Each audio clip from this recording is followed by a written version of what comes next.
নমস্কার বন্ধুরা, কেমন আছেন আপনারা? আশা করছি ভালো আছেন, সুস্থ আছেন। আমি আপনাদের কাছে নিয়ে চলে এসেছি বেশ কিছু ছোট ছোট ইউজফুল কিচেন টিপস। আর এই টিপসগুলো আপনারা যদি ফলো করেন, নিজেদের জন্য কিছুটা হলেও সময় বাঁচিয়ে নিতে পারবেন, সংসার খরচও অনেকটাই কমিয়ে নিতে পারবেন। চলুন দেখে নেওয়া যাক আজকের প্রথম টিপসটা আপনাদের কাছে কি শেয়ার করি। জিন্স প্যান্ট বাচ্চা থেকে বড় কম বেশি আমরা অনেকেই কোনো না কোনো জিন্স প্যান্টের ব্যবহার করে থাকি। তবে যখন নতুন প্যান্ট কিনে নিয়ে আসা হয়, বোতামের যে ঘরটা থাকে এই সেটা সমস্যাটা অনেকটাই কিন্তু টাইট আমাদের থাকে, প্রায় অনেকের যার সাথে হয়ে কারণে থাকে। তবে বোতামটা তোমাদেরও যদি সহজে এই লাগাতে ধরনের পারি না। সমস্যা হয় জোর করে যদি নখ দিয়ে চাপাচাপি করে লাগাতে যাই, অনেক সময় নখে ব্যথা হয়ে যায়। তো একটা সেফটি পিন প্রথমে বোতামের মধ্যে লাগিয়ে নেবেন। অবশ্যই বড় সাইজের সেফটি পিন নেবেন।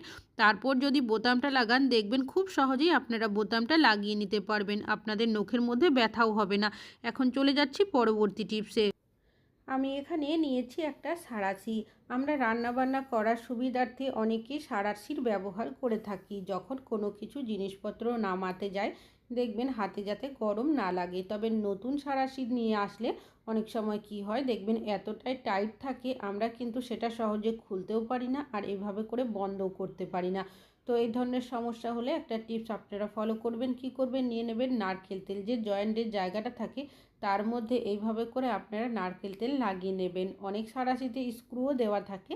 তো এইভাবে আপনারা তেলটা লাগিয়ে 5 মিনিট মতো রেখে দেবেন। অনেক সময় দেখবেন জং বা মরচেও পড়ে যায়। তো এইভাবে কিছুক্ষণ রাখলেই দেখবেন যে টাইট ভাবটা থাকে সেটা কিন্তু অনেকটাই ঢিলে হয়ে যাবে, যার কারণে আপনাদের এই সাঁড়াশি দিয়ে কোনো কিছু ধরার সময় সমস্যার মধ্যে পড়তে হবে না। আশা করছি টিপসটা কাজে আসবে। ভালো লাগলে লাইক করবেন। এখন চলে যাচ্ছি পরবর্তী টিপসে। আর কি কখনো চপ্পল বা স্লিপারের মধ্যে গার্ডার বেঁধে দেখেছেন? কি হতে পারে? আমি এখানে নিয়েছি বাচ্চাদের চপ্পল। বাচ্চা হোক কি বড়, আমরা কম বেশি অনেকেই এই ধরনের কোনো না কোনো চপ্পল বা স্লিপারের ব্যবহার করে থাকি। রেগুলার ব্যবহার করার কারণে চপ্পলের উল্টো সাইডের যে গ্রিপসের অংশগুলো থাকে সেটা অনেকটাই প্লেন হয়ে যায়, যার কারণে এই চপ্পল পরে হাঁটাচলা করলে পা স্লিপ করে পড়ে যাওয়ার সম্ভাবনা অনেকটাই থাকে।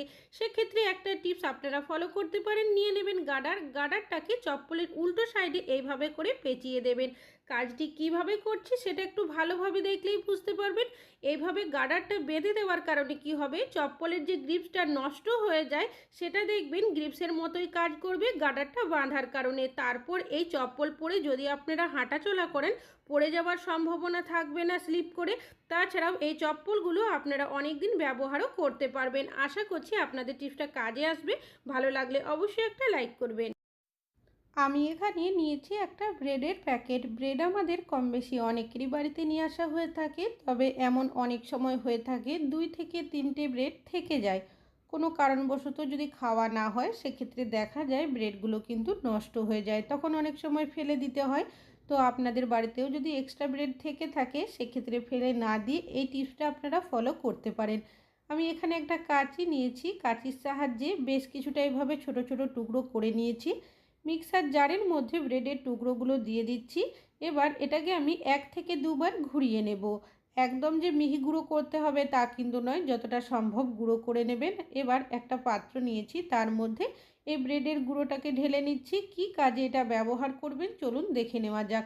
গ্যাসের মধ্যে একটা কড়াই গরম করতে বসিয়ে দিয়েছি। যখন হালকা একটু গরম হয়ে যাবে, তখন আপনারা ব্রেডের যে গুঁড়োটা রয়েছে সেটা দিয়ে দেবেন। গ্যাসের ফ্লেমটাকে মিডিয়ামে রেখে কিন্তু এটাকে নাড়াচাড়া করতে হবে। হাই ফ্লেমে কিন্তু কাজটি করা যাবে না, না হলে কিন্তু পুড়ে যেতে পারে। তো দেখতেই পাচ্ছেন আস্তে আস্তে যখন নাড়তে থাকবেন, ব্রেডের মধ্যে যে হালকা ভিজে ভাবটা থাকে সেটা শুকিয়ে আসবে, আর এইভাবে করে একটা ব্রাউন কালার চলে আসবে। তো এইভাবে আমি আরও 1 থেকে 2 মিনিট নাড়াচাড়া করে নেব। তারপর আপনারা চাইলে সামান্য পরিমাণের ফুড কালার এখানে দিয়ে দিতে পারেন, সেক্ষেত্রে কালারটা আরও বেশি সুন্দর হবে। তবে আমি কিন্তু কোনো কিছুই মেশাইনি। এখন কিন্তু এটা তৈরি হয়ে গেছে, ঠান্ডা হয়ে গেছে। একটা পাত্রের মধ্যে আমি ঢেলেও নিয়েছি। কি কাজে ব্যবহার করবেন, আমরা অনেকে বাড়িতে এমন বেশ কিছু রেসিপি বানাই যেগুলোতে দেখবেন আমাদের ব্রেড ক্রাম্বসের প্রয়োজন হয়। আর বাজারে যদি আমরা ব্রেড ক্রাম্বস কিনতে যাই, অনেকগুলো টাকাও খরচ হয়। তো বাড়িতেই আপনারা কিন্তু আপনাদের বেঁচে যাওয়া ব্রেড দিয়ে সহজেই ব্রেড ক্রাম্বস বানিয়ে নিতে পারেন। যখন প্রয়োজন ব্যবহার করবেন। আশা করছি টিপসটা কাজে আসবে। এখন চলে যাচ্ছি পরবর্তী টিপস। আমি এখানে নিয়েছি একটা নেটের ব্যাগ। আমাদের যখন কোনো কিছু জিনিসপত্র নিয়ে আসা হয়, তার সাথে অনেক সময় এই ধরনের নেটের ব্যাগ পেয়ে থাকি। তবে এই নেটের ব্যাগগুলো হয় আমরা ফেলে দিই, না হলে বাড়িতে এরকমই পড়ে থাকে। কি কাজে ব্যবহার করবেন? এখানে আমি একটা সাবান নিয়েছি, নেটের ব্যাগের মধ্যে ঢুকিয়ে তারপর পেঁচিয়ে নেওয়ার পর এইভাবে মুড়িয়ে দিলাম। আপনাদের নেটের ব্যাগটা যদি ছোট থাকে সেক্ষেত্রে 2 থেকে 1 বার ভালো করে পেঁচিয়ে নেবেন। তো এবার আমি এইভাবে একটা গিঁট দিয়ে দিচ্ছি যাতে করে খুলে না যায়। কি কাজে ব্যবহার করবেন? সাবানের ব্যবহার আমরা প্রত্যেকেই কিন্তু কম বেশি করে থাকি। তবে সাবান যখন ব্যবহার করি আলাদা করে আমরা লোফা বা স্ক্রাবারের ব্যবহার করে থাকি। তবে আপনারা যদি এইভাবে সাবানটাকে ব্যবহার করেন আপনাদের আলাদা করে কোনো রকমের লোফা বা স্ক্রাবারের ব্যবহার করতে হবে না।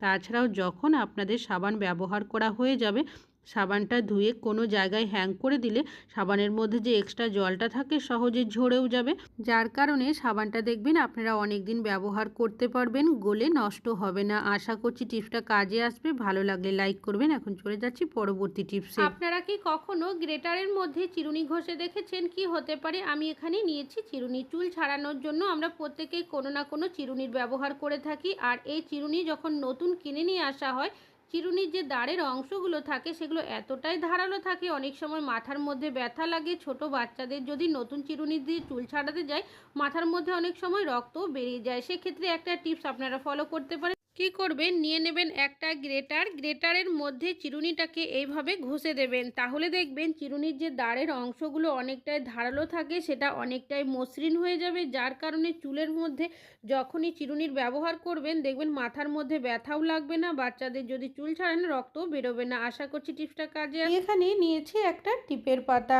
আমরা প্রত্যেকটা মহিলারাই কিন্তু কম বেশি টিপ পরে থাকি, তবে আমরা যে টিপই ব্যবহার করি না কেন অনেক সময় দেখবেন টিপটা এভাবে করে ছেড়ে যায়, সেটা ঘেমে যাওয়ার কারণে হোক কি অন্যান্য কোনো কারণবশত। কেন কি যে আঠাটা থাকে টিপের মধ্যে সেটা দেখবেন এতটাও মজবুত থাকে না, যার কারণে সহজে টিপটা ছেড়ে যায়। তো যখনই টিপ পরবেন আপনারা 10 থেকে 15 মিনিট আগে যদি টিপের পাতাটা ফ্রিজে রেখে দেন সেক্ষেত্রে কি হবে, যে আঠাটা দেখবেন টিপের থেকে সহজে ছেড়ে যায় সেটা কিন্তু অনেকটাই মজবুত হয়ে যাবে, যার কারণে টিপটা সহজে ছাড়বে না। আশা করছি টিপসটা কাজে আসবে। ভালো লাগলে লাইক করবেন। এখন চলে যাচ্ছি পরবর্তী টিপসে। গ্যাস ওভেনের ব্যবহার আমরা প্রত্যেকেই কম বেশি করে থাকি, তবে যখন আমরা গ্যাস ওভেনটা জ্বালতে যাই অনেক সময় দেখা যায় ঠিকভাবে জ্বলে না, সাইড দিয়েও বেরিয়ে আসে, আর এই অবস্থাতেই অনেকে রান্নাবান্না করি, সেক্ষেত্রে গ্যাসের অপচয় অনেকটাই হয়। আর এই সমস্যাটা হয়ে থাকে যখন আমরা গ্যাস ওভেনটা রেগুলার ব্যবহার করি, বার্নারের সাইডের অংশগুলো অনেক সময় ক্ষয় হয়ে যায়, সেক্ষেত্রেও কিন্তু এই সমস্যাটা দেখা যায়।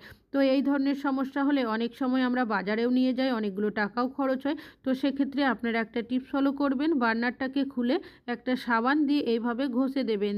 এতে করে কি হবে, যে বার্নারের সাইডের অংশগুলো ক্ষয় হয়ে যাওয়ার কারণে সাইড দিয়ে বেরোতে থাকে, ঠিকভাবে গ্যাসটা জ্বলতে চায় না, দেখবেন সেই সমস্যার সমাধান সহজেই হয়ে যাবে। আর এখন আমি আপনাদের জ্বালিয়ে দেখাচ্ছি।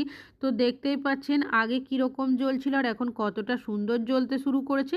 আশা করছি টিপসটা কাজে আসবে। ভালো লাগলে লাইক করবেন। এখন চলে যাচ্ছি পরবর্তী টিপসে। কিন্তু কম বেশি ভাত রান্না বান্না হয়ে থাকে, তবে যখন আমরা ভাত রান্না করি ভাতটা যাতে তাড়াতাড়ি ফুটতে শুরু করে তাই আমরা কি করি, ওপর থেকে এভাবে একটা ঢাকা দিয়ে দিই।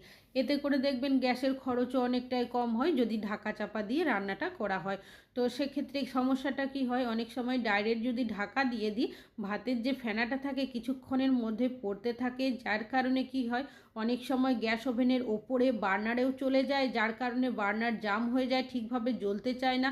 তাছাড়াও সমস্যা কি হয়, আমাদের আবারও ভালোভাবে পরিষ্কার করতে হয়। তো যখনই আপনারা ভাত রান্না করবেন একটা টিপস যদি ফলো করেন তাহলে দেখবেন সব সমস্যার সমাধান কিন্তু হয়ে যাবে। আমি এখানে একটা ঝাঁঝরি হাতা নিয়েছি, আপনারা এখানে খুন্তিরও ব্যবহার করতে পারেন। এইভাবে করে দিয়ে দেবেন, তারপর আপনারা ওপর থেকে ঢাকা দেবেন। এতে করে কি হবে দেখবেন আপনাদের ভাতের ওপরে একটা ঢাকাও থাকবে, আর এতে করে কি হবে ভাতের ফেনাটা সহজে নিচে ঝরে পড়বে না, বার্নারে লাগবে না, গ্যাস ওভেনটা নোংরা হবে না। আর যেহেতু এভাবে ঢাকাটা দেয়া থাকবে তার কারণে ভাতটা সহজে ফুটে উঠবে। তাছাড়াও ঢাকা দিয়ে রান্না করলে দেখবেন যেহেতু তাড়াতাড়ি ফুটতে শুরু করে তাই গ্যাসের খরচও অনেকটাই কম হবে। অন্যান্য কোনো কিছু রান্না বান্না করলে যদি ঢাকা চাপা দিয়ে সেদ্ধ করা হয় সেক্ষেত্রে গ্যাসের খরচও কম হবে আর তাড়াতাড়ি রান্নাটাও হয়ে যাবে। ভালো লাগলে লাইক করবেন। এখন চলে যাচ্ছি পরবর্তী টিপসে। আমি এখানে নিয়েছি একটা আলু, আর এই আলুটা কিন্তু খারাপ হয়ে গেছিলো, তো সামান্য পরিমাণের আলু কেটে নিয়েছি, ছুরির সাহায্যে দাগ কেটে নিচ্ছি যাতে করে আলুর রসটা বেরিয়ে আসে। আর নিয়েছি এখানে কোলগেট, সামান্য পরিমাণের কোলগেট দিয়েছি। এবার যে আলুর রসটা রয়েছে তার সাথে কোলগেটটাকে মিশিয়ে নেব। কি কাজে এটা ব্যবহার করবেন? আমরা গ্যাসের সিলিন্ডারের ব্যবহার প্রত্যেকেই রান্নাবান্নার জন্য করে থাকি। গ্যাসের সিলিন্ডার খালি হোক কি ভর্তি, একটা জায়গার মধ্যে অনেক দিন রাখার ফলে এইভাবে জং বা মরচের দাগ পড়ে যায়, যেটা আমরা সহজে তুলতে পারি না। অনেকটাই ঘষাঘষি করলেও কিছুটা হলেও দাগ থেকে যায়, যার কারণে মেঝেটাও দেখতে বাজে লাগে। তো যে আলুটার ওপরে আমি কোলগেটের মিশ্রণটা দিয়ে রেডি করে রেখেছিলাম, সেটাকে নিয়ে আপনারা এইভাবে আলতো হাতে ঘষে 2 থেকে 3 মিনিটের জন্য রেখে দেবেন, যাতে করে জং বা মরচের দাগটা আলগা হয়ে। তারপর আপনারা আবারও আলুটা দিয়ে এইভাবে করে কিছু সেকেন্ড ঘষতে থাকবেন। আলুর রসের সাথে কোলগেট মিশে যাওয়ার কারণে এটা একটা পাওয়ারফুল সলিউশন তৈরি হয়ে যায়, যার কারণে যে কোনো কঠিন দাগ খুব সহজেই কিন্তু তোলা যায়। এবার একটা কাপড় জল দিয়ে ভিজিয়ে নিংড়ে নিয়েছিলাম, সেটা দিয়ে মুছে আপনাদের দেখাচ্ছি। তো দেখতেই পাচ্ছেন কতটা সুন্দর পরিষ্কার হয়ে গেছে জং বা মরচের দাগটা। আশা করছি টিপসটা কাজে আসবে। ভালো লাগলে লাইক করবেন। আজকে এখানেই শেষ করছি।